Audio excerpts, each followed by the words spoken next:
All right, the FIBA 3x3 streets are starting to heat up. Fresh off the press, big news around the league. So, you know what that means.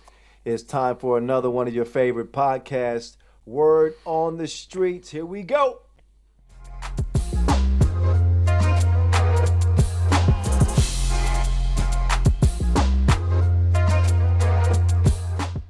All right, as always, your favorite trio is back on your screen. What's good, y'all? It's been a minute.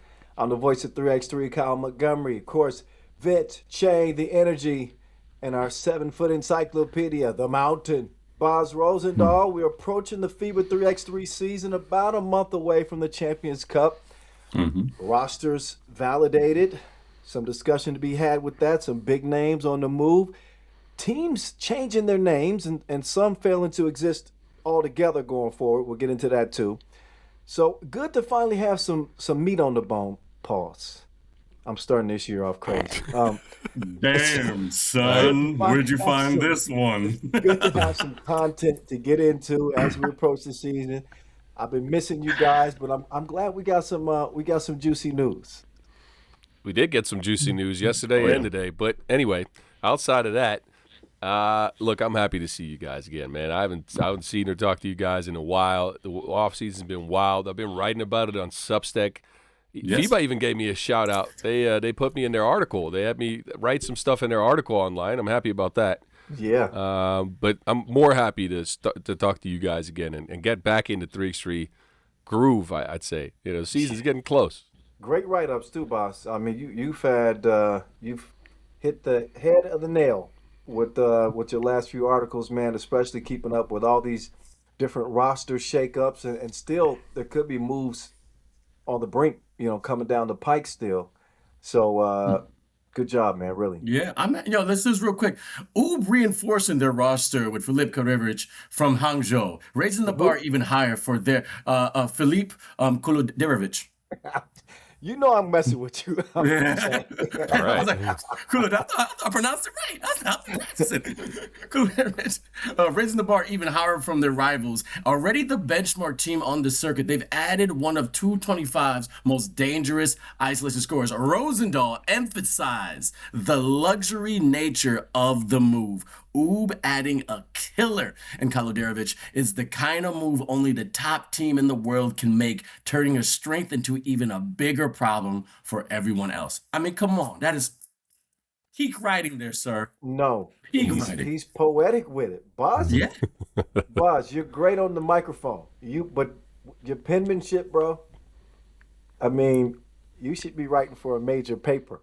Much appreciated, fellas. You can drink in the 3x3, baby. Maybe the lead writer for FIBA 3x3. Oh, here you go. Oh, don't get me all excited here. But since Boz, you have wrote so in depth about all of these things, man, give us a rundown. I mean, from the roster moves to, let's see, 8-9 team name changes. I couldn't keep up with all of it. Yeah, give us the biggest bullet points from the latest news.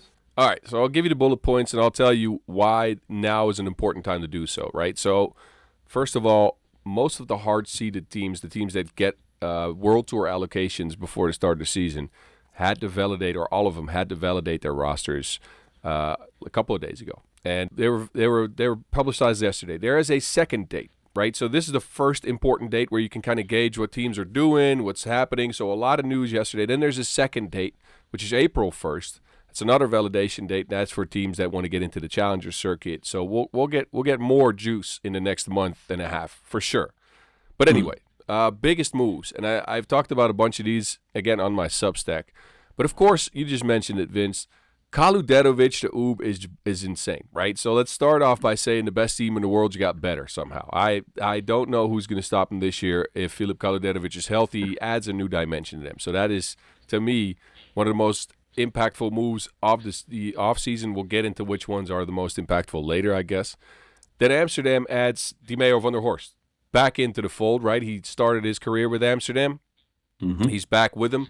I also think that's a major move because stylistically it changes them back into kind of a normal quote-unquote team instead of like a 3 ball handler squad.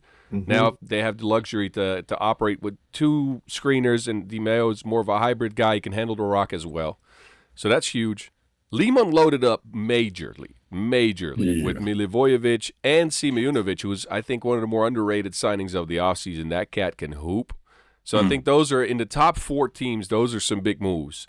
Then if you go to name changes, some Chinese teams shuffled names. Chongming became Shanghai. Shanghai became Daqing. Sure. And there's some players like shifting between those. Like, look, I like these names, but I get confused when teams change names. One expected name change was Rifa, who went back to Antwerp. They're back to Belgians instead of Bahraini. Mm-hmm. So that is quite something. And then lastly, I think Wes Moultony and company changing from Lugano to Toronto, so Switzerland to Canada. That was very unexpected. Yeah. But and also the London split, right? So London, now London is actually Tea and Crumpets London, not London, Ohio. I know. London, USA is back to Princeton, right? Yeah. So I think that was a big one too.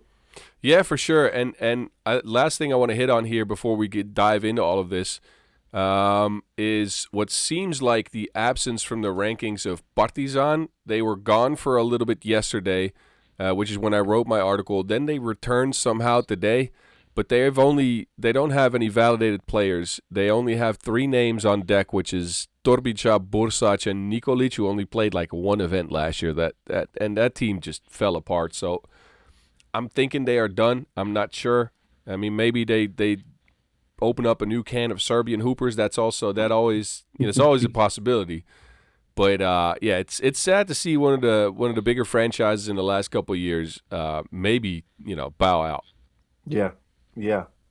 Well, we talked about the move. I call him Killer. Filip Kaloderovic coming over from Hangzhou, averaged just under 7 points a game last year, 34% 2-point shooter. Anytime the biggest franchise in the league makes an offseason move, whether it's subtracting somebody or adding somebody, it's going to be the headliner. But they haven't gotten the success that they've gotten by not being a cerebral team. From a player standpoint to a coaching standpoint to a general manager standpoint.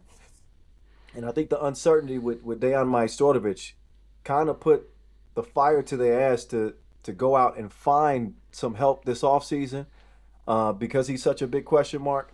And I think that Killer is the perfect player for their system. Remind me of like the San Antonio Spurs in their heyday, right? You had to be a certain kind of player to fit in Greg Popovich's system. Yeah. Mm-hmm. It wasn't always about your athletic ability. It was about what was between your ears. And I think playing for Hangzhou, you saw glimpses of that with Killer, but he was more, he was a hired gun. He was designed to be a score weapon for them. But I think that he has the acumen. I think he showed last year that he certainly has the 3x3 acumen to fit into Oob's system, and I think he's going to fit into that system seamlessly. He's a shooter, he can play his role and he can handle the ball. Maybe take some pressure off of Strahinja. I think he meshes well with the guys that they have.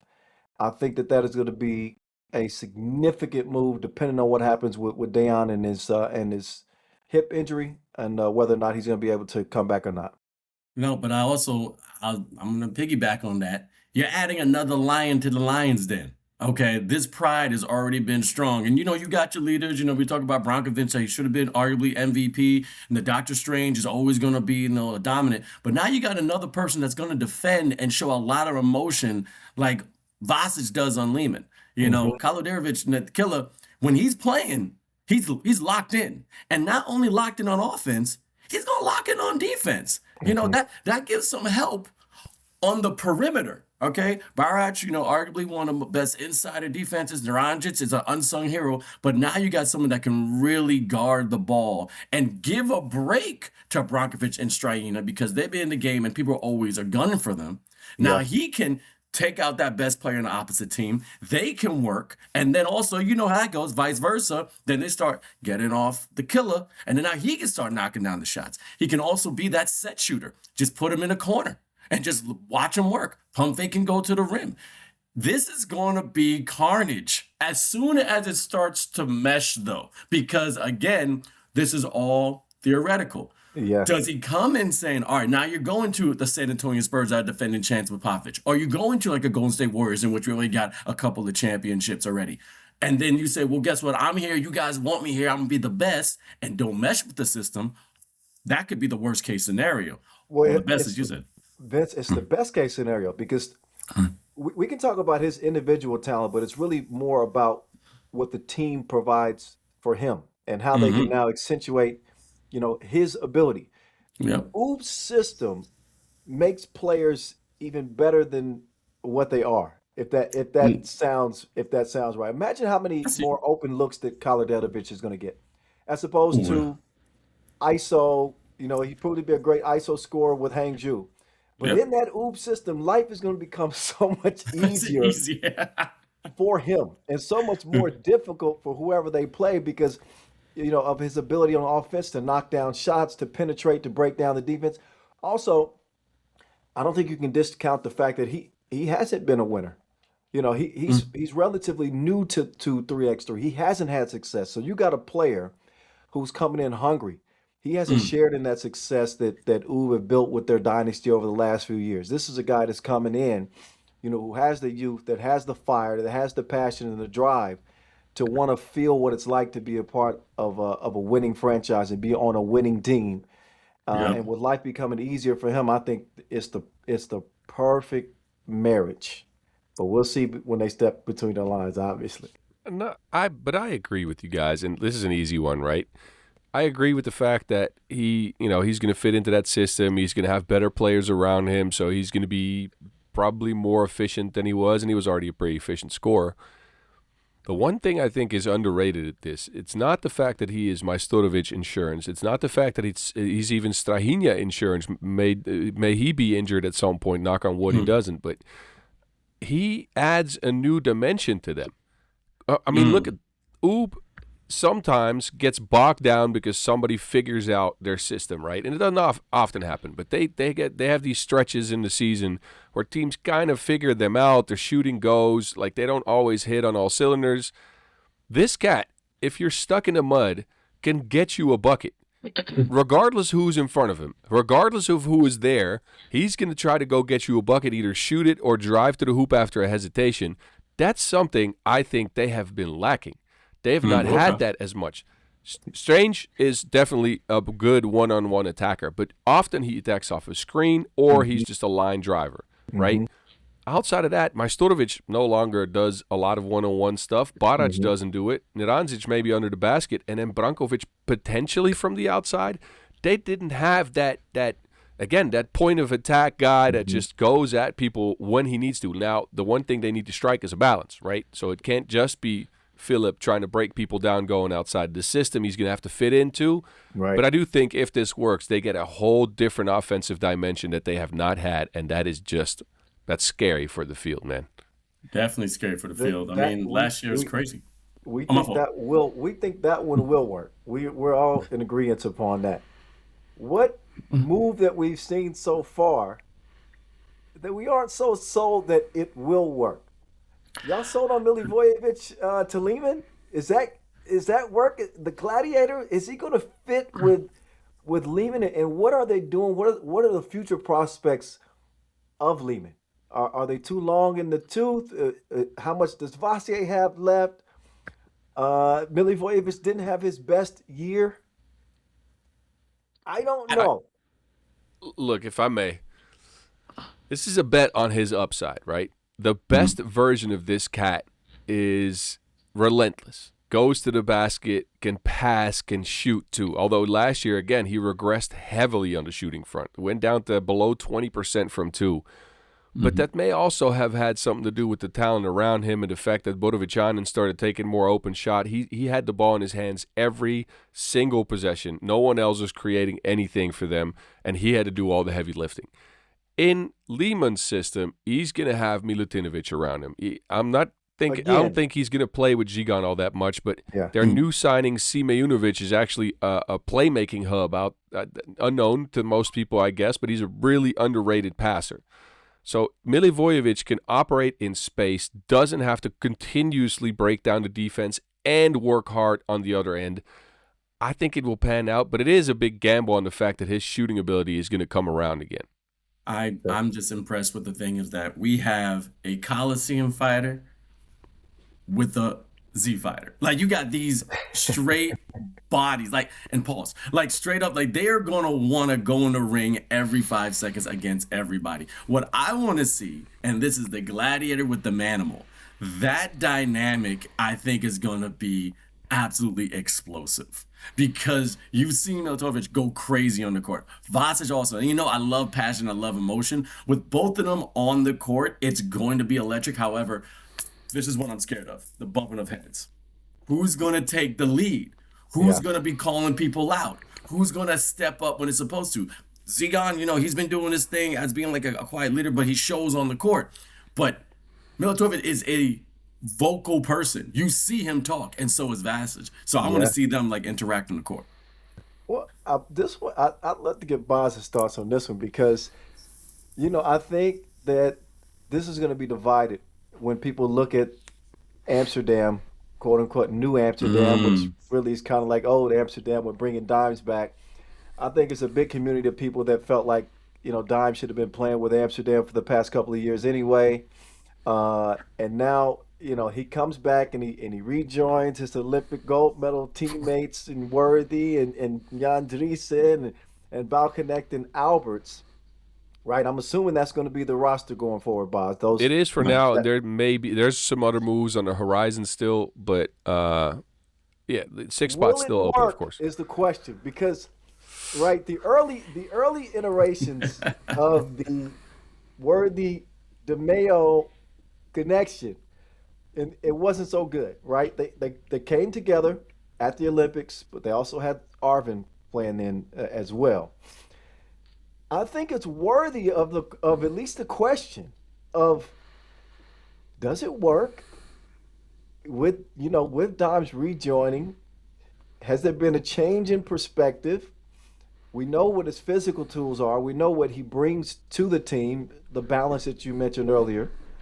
But is it worthy of the question? I mean, I don't know if this is going to be a riding off into the sunset type situation. I'm not saying that it won't, but I'm curious about it. And it is that's actually a really good question to pose because I have to somewhat agree with you. Let me try to phrase this in a correct way, as DeMayo is my friend. No, I'm not going at him. I'm not. This word on the streets. Come on, be honest, man. I'm kidding. No, I'm not. I'll be honest. I'll be bluntly honest with this. The positive about it to me is not. I mean, it's the fact that DeMayo is joining. It's the fact that they don't have to play with 3 ball handlers anymore, because that wasn't a good look to me. I didn't like, and look, they still got results, right? But I didn't like the smallness of that lineup. I didn't like the fact that either Balconnect or Alberts wouldn't have rhythm because they just didn't get the Wilson. They didn't get any touches, and they didn't have a screener in phases of the game to actually get people open. And then also they lacked size to compete against the bigger teams. This gives them a lot of that, right? They get a hybrid ball handler screener in DeMayo who's strong, who's tough, who knows the system. He can fit with the other guys. The question you pose is a correct one, because in the national team iterations of this, where Worthy and DeMayo had to share the court, egos had to be put aside. Mm-hmm. And egos can be put aside for small tournaments for a couple of weeks, when you don't often have to, be on the court. You don't, of course, you go through adversity, but that adversity ends as far as the tournament ends, because then you go back to your own team and then you get to handle it in a different way. So the question you pose to me is, can they put their egos to the side? Because that is, to me, maybe an issue. And again, I think they've practiced against each other for years now. They know how to play together in phases. What happens if they lose a bad game? We will see. Yeah. And that's the question that comes to my mind, because I do think, again, the Olympics and also certain national team tournaments have shown me that the balance on the court can be struck, but it just requires people to approach the game slightly differently. I would say this too. I think in the last few years that DeMayo is, he's a veteran, right? And I think that his ego is less involved now, than maybe it was before because, Worthy had come on and there was a lot of fanfare that came with that and a lot of attention. And, he's all over the highlights. And, Dimes was a part of helping build that Amsterdam franchise, and he was a star in his own right for such a long time. So, that was a little bit contentious with kind of that changing of the guard, so to speak. Dimes still wanted to touch that ball a little bit more. He still felt like he had something to pause, something to contribute, right, offensively, right. But I think that the male of 2026, the father now, DeMayo, the Olympic champion now, DeMayo, he doesn't have anything to prove outside of winning a world tour, right? So So, I think that yeah. he can come in, he'll play his role to perfection, he'll take his shots within the offense. He understands that Worthy has proven that he deserves to have the keys to that Amsterdam franchise.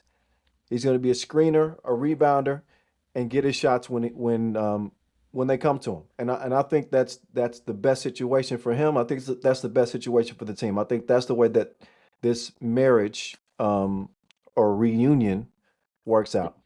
I was thinking about him. He was coming home. He's coming home, and I Yeah. think he's going to play his role. Now, I have something for both of you because we're not talking about this team that I'm excited to see, and that is Dai Ching.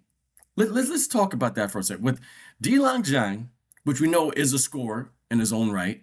Okay, we got Go that can go, but having the explosive Exposito, his basically performance at the World Cup, come on Spain. I'm very curious on how these three are gonna mesh together because they all can be scorers, but to see if the chemistry is actually going to have this explosiveness, all pun intended. And I want to go toward you, Boz, because you've been watching them as well. How you think they're going to do, at least not from the beginning, because you know it's going to be rocky, but you think they're going to be able to mesh toward the end of the season? What we got to start with in this is the fact that Guim Exposito, being a World Cup MVP, is seen as a go-to guy, and he is definitely not that. He might become that, because his game has grown over the last few years significantly. But right now, as it stands, he is a do-it-all, defensive-minded. He deflects a lot of passes, sets up his teammates, slashes to the cup type guy. But he's not a go cook. Here's the rock type guy, right? That is not him. He scored less than 4 points per game last year. Now his player value, I wrote about this in an article again. His player value was like top 20 or something, or top 30, top 24, and he was the only player in the top 60 that was below 4 points per game, and he's getting stuff done in a myriad of different ways, but he is not a go-to scorer. Now, Dianlang Zhang is, to me, showed it in Chongming last year, close to 6 points per game, high efficiency from 1-2 point shot, needs some work, whatever. And look, Zhang deserves a spot as a go-to guy in the squad because when Forte was out on Chongming, he carried the load. Sure. So I think that is the guy that's going to do most of the work. Guo, I think, is going to be the secondary guy. And look, whatever growth we see from Guim, he's going to contribute regardless, right? But if he grows into a scorer, this team is going to be better than 18th for sure because they are 18th in the rankings now. Let's say Guim stays around that 2025 mark, and say, 4 points a game. Does everything that he brings to the table defensively. Is that 1-2 punch of Guo and Dianlang Zhang enough to make the Qing a real player? When you compare their combo, that duo, to some of the other top duos in the league, the question for me isn't Dianlang. It's all Guo, really. It's all Guo. Okay. It's Guo and his ability to shoot. Sporadic. He's explosive. His first step is crazy. He's a great finisher at the rim. Shoots the two pretty decently. I'm not sure how good he is at creating his own shot. He's more of a kind of a straight line player, A to B, just using his physical attributes to get where he needs to go. I think they need a more creative offensive option to really be a serious player. I love the ad of Guim. But Boz hit it right on the head. he's not an offensive killer. He's not a superstar, but he stars in his role. I think he's one of the best role players. He's a hybrid guy, Yes. and he's going to do that for you. I think every team could use a Gwim Exposito, but if you're looking for Gwim to take you to the next level, unless you got some serious offensive firepower, No. And you know what? With that squad, look, their sixth spot for now remains open. I think that that's something to keep an eye on. Who they're going to sign, whoever that is going to have to contribute specifically on the shooting end. yeah, Zhang is a competent shooter, but is not going to be a high volume 2-point shooter. Gwim, up and down. At the World Cup, he was 40% on the season. Last year, he was like 23 or something percent. So not the best of shooters. Guo, we know, is not a good shooter. And Yunzong and Lee, we will see whatever that becomes, right? So I think that's one thing to keep an eye out on with them. And two, and that is not Guo, but I think in Zhang's case, Zhang needed Nars Miezes to get on his ass all the time to actually go and put in some work. And that's what I kept hearing. Like, we need to yell at him. We need to scream at him. Like, so to me, the big question with the Qing is, who will be the leader on that squad? Is it Guo? Because he's a fiery guy. Guo is one of the more outspoken players I've seen from China. He's very emotional. He wears his heart on his sleeve, right? But somebody needs to be a leader on that squad, and I'm curious to see who that's going to be, because I don't know if Gwim's that either. yeah, I would agree with you there. Yeah, we'll have to circle. We'll have to circle back on that once we get into the season. But All right. there's a transition that you actually proposed right here, because I'm going to talk about this edition, and we talked just off camera. This is a team that's a prog mess. Okay, they always get right Say it there. louder so they can hear in the back, Vince. Oh, what? Ulabatai, you're a prog mess. Okay, you're a prog mess. But adding this person to this team, the Mays, Nors Miezes, to this squad, as you said, he will be on Zhang all the time. Is he gonna be on the Archer just as much for him to step up and start shooting at the clip he's supposed to? Is he's gonna be that leader coming into Mongolia saying it's time to revamp this whole system and start winning? Because Miezes is a winner. He's an Olympian. He's a world tour. What is he going to do to make the Mongolian Lions finally be the pride of the Rock? Well, for me, this qualifies as the most surprising move in the offseason. Like, will it work? I think Miezes has a few good years left in him. He can still hoop, right? Yeah. But I thought Ulaanbaatar's whole goal was to start building for the future, to get younger. Miezes certainly doesn't make him any younger. What he does give them is a creator, which they needed, a ball handler, right? Take that responsibility away from Aryan Bolt. The Archer's life should get a lot easier with having Miezes taking over that responsibility. Ideally, you think that would be the way that it'll work out. I don't see how it works, how this fits. It looks odd to me. It would make more sense if Guten Kayag was still there, the Mongol Lion. Okay. So now you got a veteran proven winner in Miezes who can kind of help mold this young talent that Mongolia that Ulaanbaatar brought into the fold here in recent years. To me, that would have made sense. But now Guten Kayag is with Zanzibar? Sansar, yes. Sansar? You guys you're tripping though. You're fully tripping. Okay, So- what are we talking Please about? explain to me why this works. Why? Well, first of all, this means that the Mongolian Management Federation, whatever you want to say, is behind this squad, has fully bought into these guys making the Olympics. Because, and let me get a little technical here. The continent of Asia is technically the only continent that can bring two teams on points directly into the LA 28 Olympics. All the other continents, all the other zones get one squad. So the Americas get one squad. USA is already qualified. Well, we'll see who that is. Africa gets one. Europe gets one. That is almost certainly Serbia. And we're talking men's side here. Almost certainly Serbia. And then there's one from Asia and one from Asia and Oceania. So in Oceania, and I'll be blunt here, that's New Zealand and Australia and a bunch of islands that don't really do much.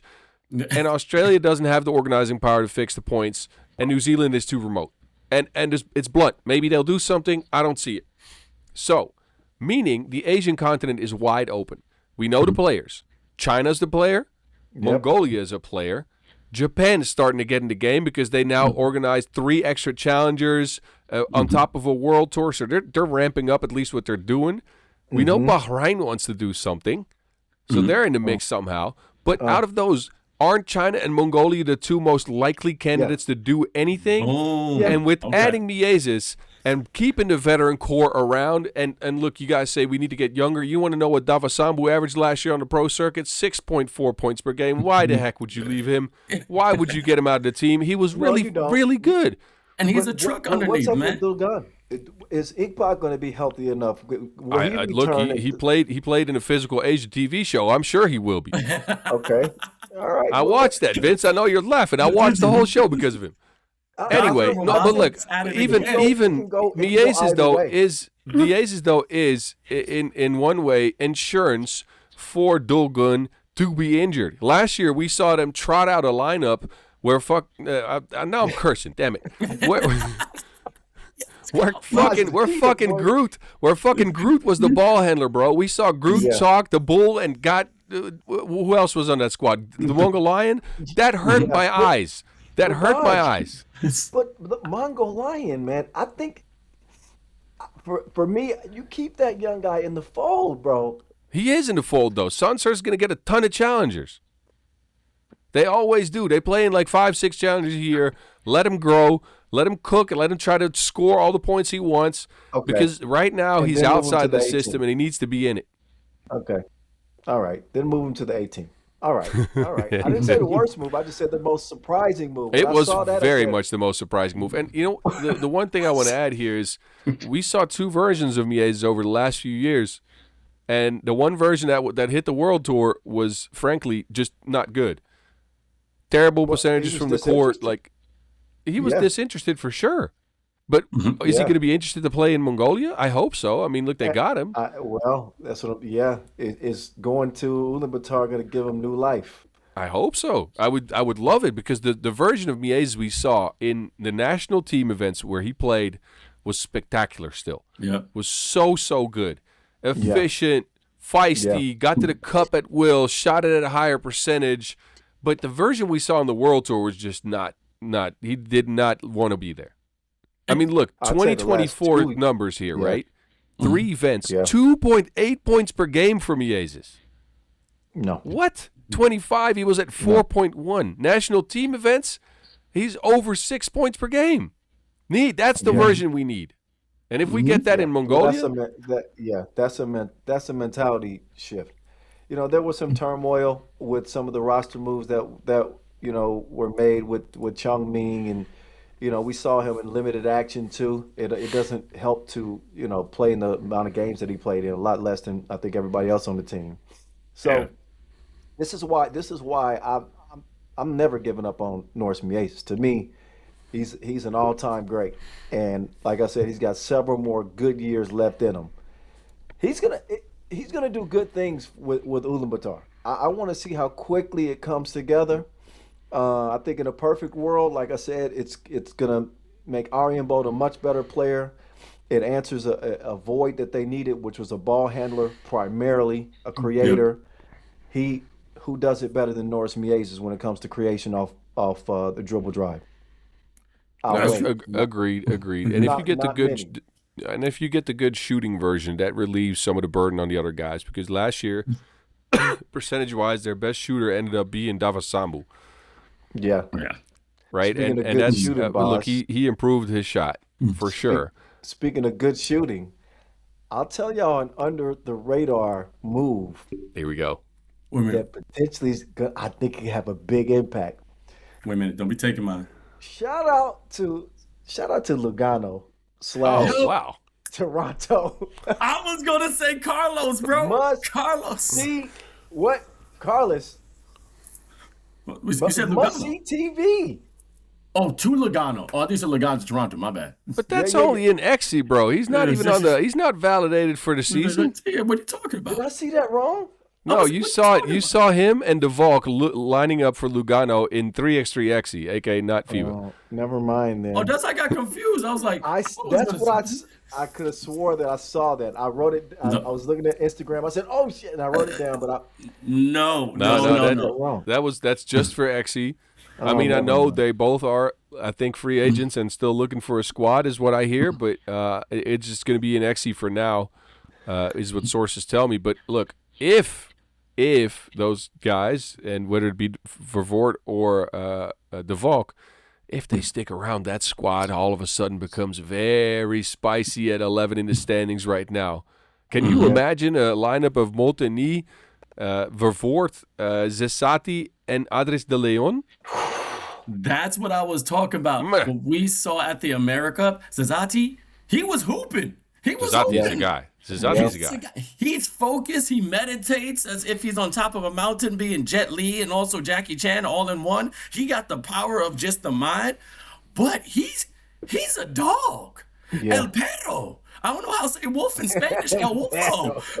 So I can go, and I'm looking at that squad. I'm like, okay, you got Gil, the bearded man. He was at West Molteni, always trying to find. But if you said, I was going to agree with you. Must see TV on that squad with him. Yeah. Oh man, and then Adam Page ain't nothing to sniff about from Canada. That's not a reality yet. It's not a reality. No, we're not there yet. But so damn it, let man, me. I thought that was good. No, it was good. It's a good one. Let me ask you guys about another shooter then. Okay. So we're talking underrated moves. What do you guys think about Princeton being back and adding Trey Bardsley? Oh, Love it. Yes, the general's there, baby. Love both London splits, right? Now Princeton, formerly London, USA, and also love Great Britain's London too, right? I think them boys gonna be tough. But Trigger Trey, come here, Trigger Trey, what? This man got clip on clip. He let it fly. I've always been a Trey Bardsley fan. You know, first time I covered Trey with 3x3, it was a Red Bull USA event, and they were playing indoors. But I have never in my days seen a shooting display like Trey Bardsley put on. I think it might have been Minneapolis or somewhere. This little couldn't miss. What's Snoop say? This don't miss. That was all that was running through my head when I saw it. I said, man, if this dude comes and joins 3x3, if he can handle the outdoors, he's going to be a problem. And I think he translated well. He's knocked down. His biggest problem has been his size, right? So teams try to exploit him defensively, but his quickness off the dribble and his ability to shoot, I love the move. Think about this. DeRozier's has been stepping up. He's getting better. I don't give a damn. He's been getting better. I mean, I saw him in America. But then to have Pierce, he can get to the this is good. You're gonna see drive, penetration, and a lot of kick. And the thing about with Trey Bardsley is that people are going to jump. They are going to jump once he puts that ball right to his chin because he know he can knock that down and he can sprint straight nightcrawler teleport to that rim and then boom, dish it right back to DeRozier, which now DeRozier getting bodies. Like this dude dunking on people and looking at him and flexing a little bit. Kindest giant you'll ever meet in your life. But when he turns that on, it's Jekyll and Hyde. I like the makeup of that team. Don't forget about Ryan Lansborg too. No, Lansborg is a shooter as well. A little bit more size. There's some questions on the defensive end. I'm not going to get into that. But I like the makeup of their team. With DeRozier being the centerpiece, and a more experienced and confident Justin Pierce coming into 2026. Given the way he played last year, I think Justin is going to be a problem. Justin Pierce can emerge into the top 10 players in the league. I don't know if that's a bold statement. Okay. It is a bold statement. I think he can, but listen, mark down the date. I'm saying it from the voice of 3x3. February 13th, 7:59 a.m. Clip marked, yes. Be surprised if this dude emerges as a top 10 player in the league. He's got the ability. The defense got better last year with that great wingspan that he's got. We know what he can do offensively. When he gets cooking, he's unconscious. Hi, He's JP. athletic. He's dynamic. He's the type of hybrid guy that you can pair with a DeRosier, who's really more of a workman type of hybrid guy. And then you got the two gunners, literally Gunner and Trey Barsley. Come on, bro. Yeah, and Pearson Bitch, DeRozier can please. shoot too. Come on.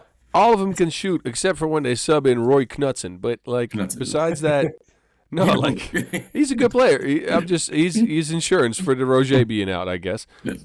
And for them, look, first of all, I'm happy for Trey, like you guys are, because we all know he wasn't quite at home in that Miami team system. Whatever they Yep. they booted him after they had a bad result. I think last year they just kind of just kept him out of the roster for the last half of the season. Yeah. Which is sad to see because I do think even though he gives up some things on the defensive end, let's be frank, I think offensively Trey makes up for that by a mile. His shooting, but also his driving, his speed is uncomfortable for other teams, and it's rare to see a guy like that not thrive in a system. So now he gets to make his own system, and instead of getting Henry Caruso to screen for him, and nothing against Henry, he's a good screener, but he can just call Jerome. You Let's better call on Jerome. Thank you. I was hoping for you guys to do that. Hey. Oh wait, but you mentioned Miami, and we haven't talked much about Miami. I don't want to say they've been idle or relatively quiet because there was one notable move, and that's the parting ways with Andrew Kelly, who they brought on last year. Is that official yet? Huh? Is that official? Well, official? Maybe okay. Yeah, maybe not official yet. So maybe. This is word on the streets. I'll do that. continue on the point with he wasn't validated on the roster. Yeah. Okay. Which I don't know. Where there's where they say where there's smoke, there's fire. Fine. Sometimes. Let's just say Yeah. that they don't bring Andrew Kelly back, right? Okay. Who does Miami then add? I was gonna play devil's advocate with y'all. Okay. I was kind of surprised after what we saw. Again, I'm just going by the last couple of games, especially in America, and how great this man performed, how he evolved into an actual defender, not just a person using his left hand as he doesn't have another one. If Fort actually went to Miami, like actually went, because we got 2 years. We got, now granted, and Boz, you're better at this because you got the stats. America now I found out has 2 automatic bids, that the women's team and the men's team automatically go to the Olympics. Correct. But you give 2 years of having great training and getting into the system, getting ready for the Olympics instead of 1 year, because I do think in 2027, Cameron is going to be on Miami. And that's going to be a year of just internal practice on the world tour, which would be smarter. So you don't just got to go to camp and get ready for the Olympics. I thought he was going to come this year after the performance, after being MVP in America, after scoring at will, shooting and defending, getting into the Miami system. I was thinking that they would somehow snatch him from China, but maybe China's like, hey, we got to use him just to get to the Olympics, though. That's what I was thinking when I hit y'all up on WhatsApp, and I was saying the move that we would have loved to see made that wasn't made. Yep. Yeah, that might be this one, yeah. That Cameron, was going to be the one for me. I would say I would have loved to see Cameron Forte officially make that transition to Team Miami, gets in the fold, gets reps with the team. He's obviously already on the radar for the Olympic team, and he showed that he can transform his game to make it fit that Miami system. We got a small sample size at the AmeriCup, but I saw enough. I saw enough at the AmeriCup to make me a Cameron Forte fan in that Miami Princeton type offense that they like to run. Yeah. I'm telling you, that to me would have been the biggest news of the offseason. Obviously, didn't happen, but who knows what the future holds, right? Question though, I got a question, Botska. Can people do this like the NBA in-season trades, or you think 3x3 would ever try to promote that? I'm just thinking, what if we change that rule that after stop number 8 or not, that you can do an in-season trade? Like, what if we had something like that? That'd be really dope. It would also mean that there would have to be more money involved in the sport than there is now, I think. There's not enough teams that pay their players to be able to make trades like that, and also there'd have to be a bunch of rules. But for now, it is not an option, right? No. And so Forte is validated for Shanghai. He'll be on Shanghai or nowhere for the year. It's either or, right? Gotcha. And to go back on your Miami question, and this is the reason why we haven't talked much. Again, they validated a couple of players. Nothing new to be shown on their roster. We don't know whether Kelly's back or not. He's at least not validated for now.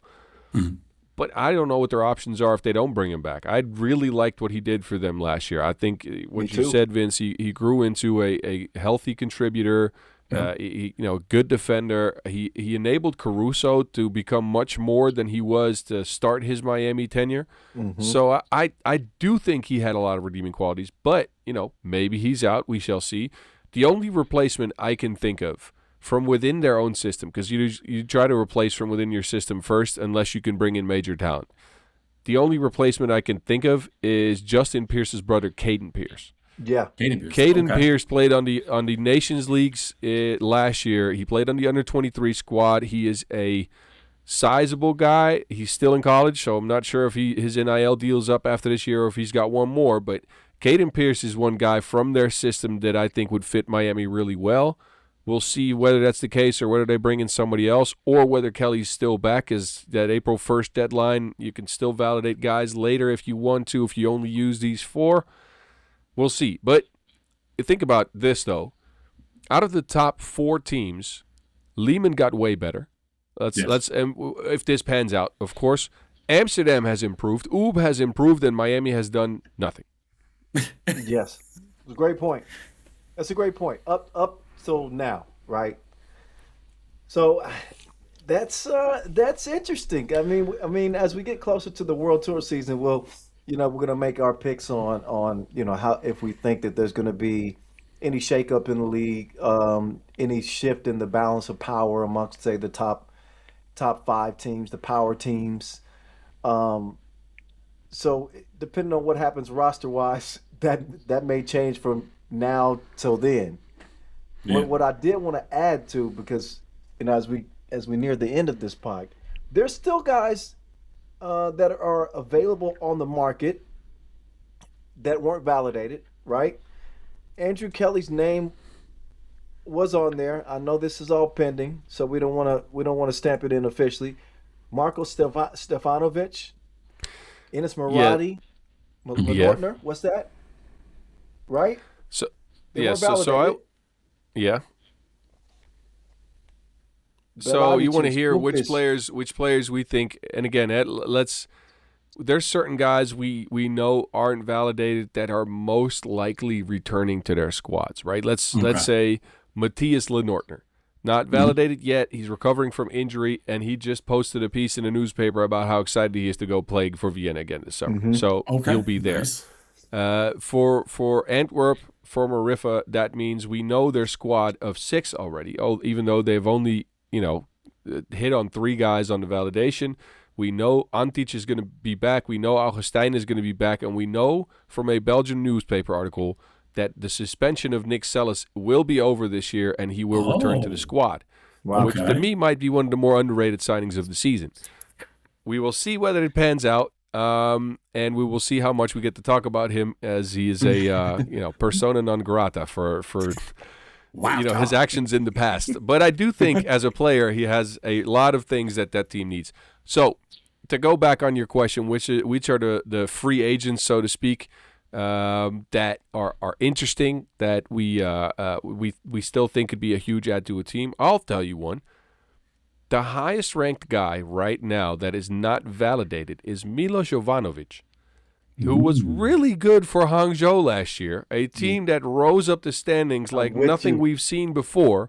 He is not validated for Hangzhou, even though he was the highest point getter for that team, and that's why they drop out of the top 10 in the rankings on FIBA 3x3.com. So my guess is he's out. I'm not sure whether he is or not. I don't have any inside info. But to me, that's a guy that can make a lot of teams better. He's a big, burly guy. He can play defense. He can shoot a little bit, finish under the basket, a really good screener. Yeah. little bit crazy, which is what you need sometimes. Yeah. But I think he can make a lot of teams a lot better. He's the ultimate wild card. I'll give you another Milos. How about Milos Antic? I just said he's going to be back on Antwerp. Oh, he's back on. Okay. Yeah, well, that is confirmed. It was in the Belgian newspaper, so I wish that was Okay. What Hulujuweki? Hey, Hulujuweki is a big one. What's Hulujuweki doing? Holla? 2 for $1? And he getting a little more swole too, bro. Pause. Like he's also able to change a lot of dynamic because one, he is a ball handler. He can shoot. He can be a leader when he wants to. Don't let the baby face fool you. He looks like Bruno Mars. I may call him Bruno Saturn or something. But oh snap! Yeah. I mean, but where do you think he's gonna be going? There's still some things in flux. We're 2 months out, a little over 2 months out from the World Tour season kicking off. So I mean, as we get closer, things will be more like solidified. And we'll know the roster's pretty much in full. But I think, the bit of news that we got this week, it certainly got me geeked up. It certainly gave us something to talk about. Yeah. I like it. I'm all for it. So let me end this on one question then, because out of all these moves, and I don't think we've outright said this. Out of all the moves that we saw, out of all the teams that we saw, not only change names but change faces sometimes, which move is going to propel a team the most, you think? Which team's going to rise because of a move they made? Right. Okay. Rise or be a winner. So those are two different things. So I want to do two things. I want to see which team you guys think will rise the most. Okay. And that could be because of a move they made or because of a player they lost, whatever you want to do. And then after that, I want to try to the last question I want to ask is which team you think is going to get drop in the standings a little bit after the news that we saw. But let's start with the first part. Okay, team that's going to rise to me is going to be Princeton, and with the addition to Trey Barsley. I think he's going to become he's not going to be a rotation player. I don't expect him to be. I think he's going to have the keys. I think he's going to unlock his full potential offensively. And to me, that is a scary proposition for whoever's trying to stop Team Princeton. So to me, they are going to be back in the mix. Maybe win a World Tour Masters, maybe 2. Oh, wow! That is wow. 2. I think that much of that team and that much of that ad, they got significantly better. So they would be my selection. Him and Trey Barsley and Princeton. All right. I think adding El Perro and Moteni, I think that Toronto team may not be the best, but they're the contender to get at least top 10. They're top 11 right now. I think they're going to be better on the World Tour, the way they can rotate the ball and the talent they have. So that new squad, it's young. They still got some minor fresh legs. I think, Toronto, Canada is going to be rising at least a couple of points up. All right. I'm gonna add in a new team just because I like to mention him here. Let me try to get this pronunciation right. Crvena Zvezda, a.k.a. Red Star 3x3. A new team from Belgrade, coached by the legendary coach from UB Dacia, and they're bringing the Serbian under-23 squad from last year's World Cup under-23, headlined by Vukisevic. Yeah, Vukisevic, yes, sir. Double Vuk, he's going to be there. He's going to be joined by Djordjevic from Vračar, Kovacevic and Zvrgota are guys that the audience might not know about. These cats start their run, again, on FIBA 3x3 ranked 30th. Ooh. They do get, I think, some allocations based on that World Cup under-23 silver that they got last year. But this squad's got a bunch of dudes, man. Vukisevic is good. He showed that last year. He won a damn Masters with UB. Mm-hmm. I think this squad, they're not going to stick in 30th. I mean, think about it. They're right ahead of New York Harlem. And they're outpacing them, and they got Taipei, Wanbao, and Kandavatu Riba in front of them. They're not sticking with those guys. Those guys can hoop, bro. So I like those. I think an outside bet would be former Samobor, now called Cibona. whatever that is. Sabona, okay. So, yeah, so Spasevsky, Jakovic, Vergac, Grgic, those guys that made that magical run last year at one of the Masters, I forget which one. I think those could rise from wherever they are now at 33 up, because I think the team's really good. And also, Kyle, and you know this because you've been looking at the schedule for this year, there is now a World Tour in Croatia, so these guys will be extra hyped to do well. Oh yeah, I think I'm looking forward to that Masters more. Zadar is beautiful, bro. Yeah, I've been. never It is been. beautiful. I'm on Yacht Week. Well, can I just hint something? Because I always talked about this, and I always want to see these two countries more on the World Tour. But now seeing a team from the Oceania on there, Australia and New Zealand always like in the mix when we're talking about those cups.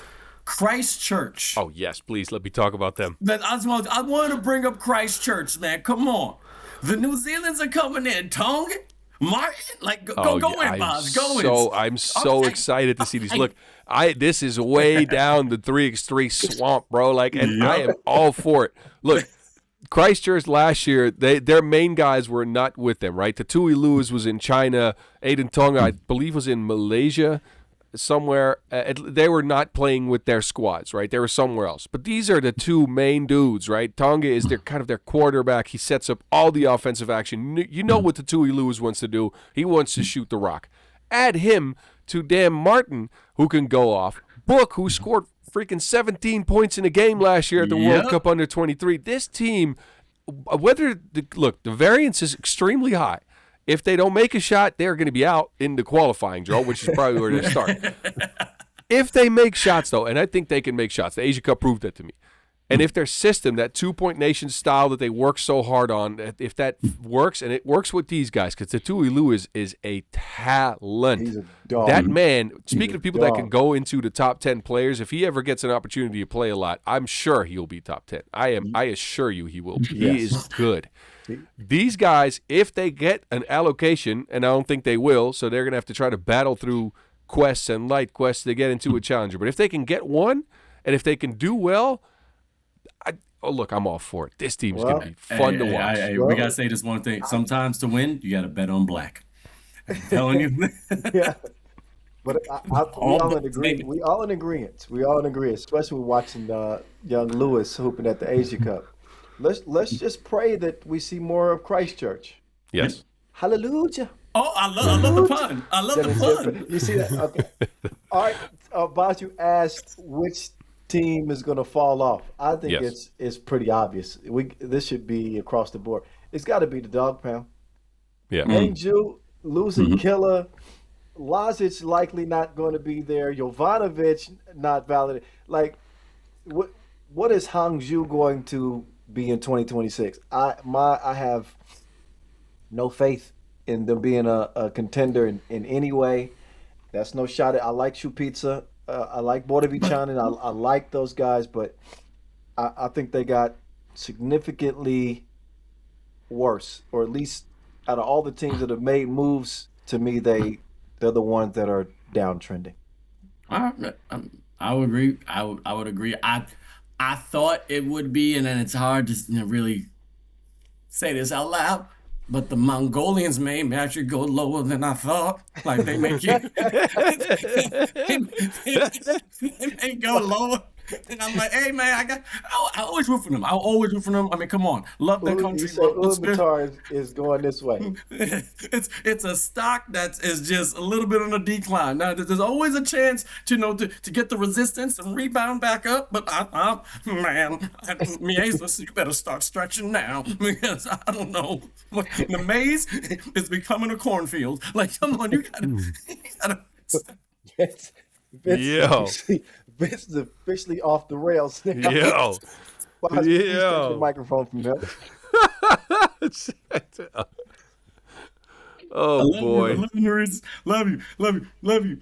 But yeah, I mean, that's the only thing. I mean, but again, as we talked about, if he steps up and he's in the archer's ear saying, hey man, you gotta start shooting. If he steps up, because he's going to be a leader. But as you said, Boss, beautifully, this could be the step for them to make the Olympics and putting all their points together so they can qualify. But maybe in the World Tour, I don't know. I think they may just bump down a little bit, a couple more points down. All right. All right. I'll give you guys mine then. I think the team that's going to fall off a little bit is going to be Shanghai. And I think, and I'll tell you why. First, they replaced Yanlang Zhang with Yuambo Zhu. I think that is a downgrade. I think Zhu is a serviceable guy. He's definitely not a bad player. He's not Yanlang Zhang, and he can't really create his own shot. So that, to me, made him worse. You have no Forte insurance now. And then replacing Norris Miezes with an unproven guy in GOA Dunn, that is going to hurt, right? So they don't have that two-face whatever anymore. They can't put Los Manos and Forte out for a couple weeks because they want to rest or they're injured, whatever. They're going to have to play all year. And last year they played and never got to a final of a World Tour. The team that did get to the finals of a World Tour and actually won it is the team behind them in the standings, which is the Skyliners. They are in 7th right now, and they kept Kojic. And that is a giant move for them. Kojic is validated for them. He's with them for another year. Speaking of an underrated signing, the guy was one of the best signings of last season, and we all thought it was going to be like a one-year hire thing. He stays in Germany. So to Skyliners, to me, are a team. They significantly improved down the latter half of the season, got to the top 4 in the World Tour finals, and they start next year with that confidence. I think they're going to be running up the standings. Sometimes 7th, I don't think they're going to. They might be top 4 at the end of this year. Sometimes you can improve by standing still. Yep. They make progress, and they didn't make any moves. They're confident in the squad that they have. We saw the results last year. I think they're going to be fine. It's going to be another interesting year, though. I always think that it's more exciting though when you have some new teams, new players kind of get into the mix and shake things up. Not just your usual suspects, the big dogs, the heavy hitters. That's why I'm so excited for London, Great Britain now, and for Princeton Part 3 or whatever. 3.0. Yeah. So it's 2026. I think it's gonna bring some surprises. Hey, can I just say before we end this, because just as Will Farrow said, we need more cowbell. We need more Carolina. I want to see Puerto Rico more on the tour. We didn't discuss this. There is going to be more Puerto Rico on the tour, not just not the Puerto Rico you expect, though. And I don't want to talk about it. Oh, sorry. I am so sorry. Well, Puerto Rico. No, so they didn't validate a team, but they put a second team out. You remember that team that won a World Tour way back when? The Puerto Rican team led by the little monster? Yeah. Get out of here. No way. So what they just did, I want to say 2 weeks ago, and they already played. So Angel Matias, Matias, Jose Erazo, Jorge Matos, and then not the guy with the glasses, Clavel, but they bring in TJ Fernandez, who actually led him in scoring. Yeah. They sent them to Korea. They announced these guys are going to be a full-time team. They sent them to Korea to play in the KXO Hongcheon Quest, whatever. And so they are already hooping 3x3. That means they're not playing 5-on-5. These guys are going full-time. It might not. We'll see if Carolina is still around. This might be the practice team, and they might just end up outplaying them. The KX, let me get this right. The NH Bank 2026 KXO 3x3 Hongcheon Super Stop. I didn't want to disrespect nobody. That is a mouthful. Pause. But no, but like the squad and Baboon. You guys aren't serious. You guys aren't serious. Come on, boss. They're small, man. They're small, bro. They are small, but they won a World Tour. They came out of nowhere and won Lausanne. Remember? Yes, I do. Think about it. That's when Matias went absolutely ham and beans in that game. Yep, he did. But he can still do that. The little monster can get. I like it. But TJ Fernandez, speedy at the guard position. Yeah, Arazo. There's always hope, man. There's always hope. But here's the thing. You said they're small. Guess what? Smalls as well. Bunnies are small, and Baboni killed it at the Super Bowl. So these Baboni. We are off the rails. We are fully off the rails. Somebody bring Pela Coco back, and we got some size now. All right. That was the sign. Thank you, Vince, for giving us that. And that'll do it for this edition of Word on the Streets. Make sure you like, follow, and subscribe. Next episode will be coming up very, very soon. Oh yeah, we got to talk about the Championship Cup in that one, I think. Oh, Yeah, we'll be man. talking about the Champions Cup. Me and Boz will both be out there in Bangkok, Thailand. So, I'll be and watching. also the big implications with this edition of the Champions Cup. So we'll dive into that as well as any other roster shakeups, any new news in 3x3. But we appreciate y'all for listening. I'm the voice. That's Vince. That's Boz. This has been Word on the Streets. Replace the E's with threes. Tell a friend to tell a friend. 2026 is all. Thank y'all.